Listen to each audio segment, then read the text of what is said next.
7 sebab mengapa musibah datang bertubi-tubi. Yang pertama, karena banyaknya maksiat. Surah Yasin ayat 19 yang kita baca setiap hari. Kemalangan terjadi, musibah terjadi, malapetaka terjadi karena dosa keterlaluan kalian kepada Allah. Yang kedua, karena banyaknya orang berbuat zalim. Dengarkan surah Qasas ayat 59.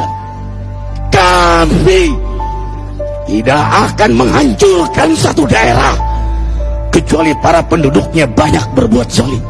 Anak durhaka pada orang tua, istri yang berani kepada suaminya, perampok, pembunuhan di mana-mana. Ini mengundang bala bencana.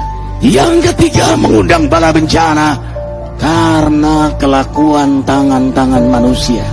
Rum 41.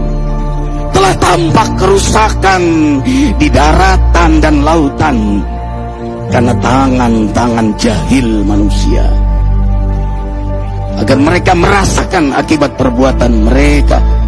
Sebagian mereka merasakan akibat perbuatan mereka, agar mereka kembali kepada Allah. Yang keempat, bencana terjadi karena para tokoh melakukan kemaksiatan dan kezaliman. Dengarkan dengan iman, wahai penduduk Indonesia yang mulia. Bila kami ingin menghancurkan suatu negeri, kami perintahkan para tokohnya untuk taat kepada Allah, tapi mereka maksiat, tapi mereka berbuat zalim, tapi mereka hianat kepadaku dan kepada makhlukku.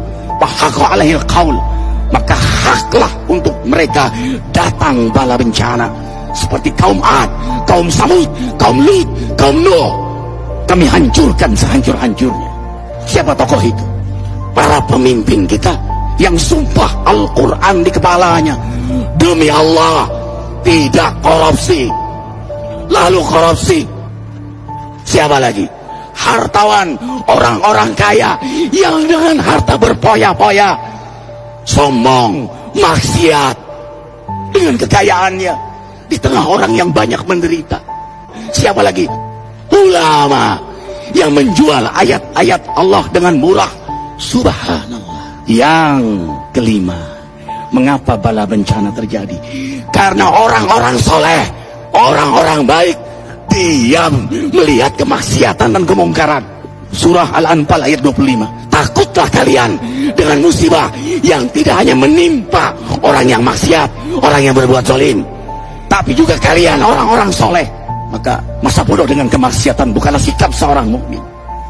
Amar ma'ruf nahi munkar adalah amal cerdas. Yang keenam, justru karena rahmat Allah, karena peringatan yang Allah hadirkan agar hadir mahkamah kesadaran kita.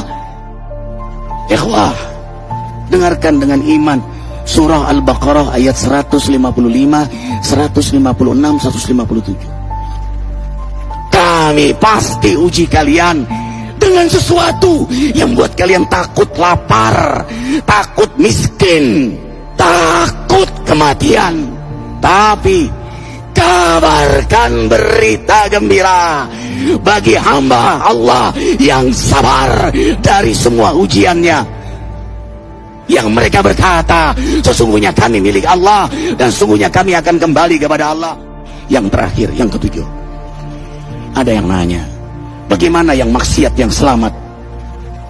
Tenang-tenang saja. Yang berbuat zalim malah sukses. Di mana keadilannya? Allah Maha Adil. Dengarkan surah Hud ayat 15-16. Barang siapa mencari kesenangan dunia, lalu dia menghalalkan semua cara, apa kata Allah? Kami beri, tapi di akhirat tidak mendapatkan secuil pun kenikmatan, malah nikmat di dunianya menjadi bahan bakar azab untuk dirinya. Itulah istidrat. Lalu apa sikap kita sekarang? Orang beriman menjadikan peristiwa apapun sebagai jalan untuk mendekatkan dirinya kepada Allah.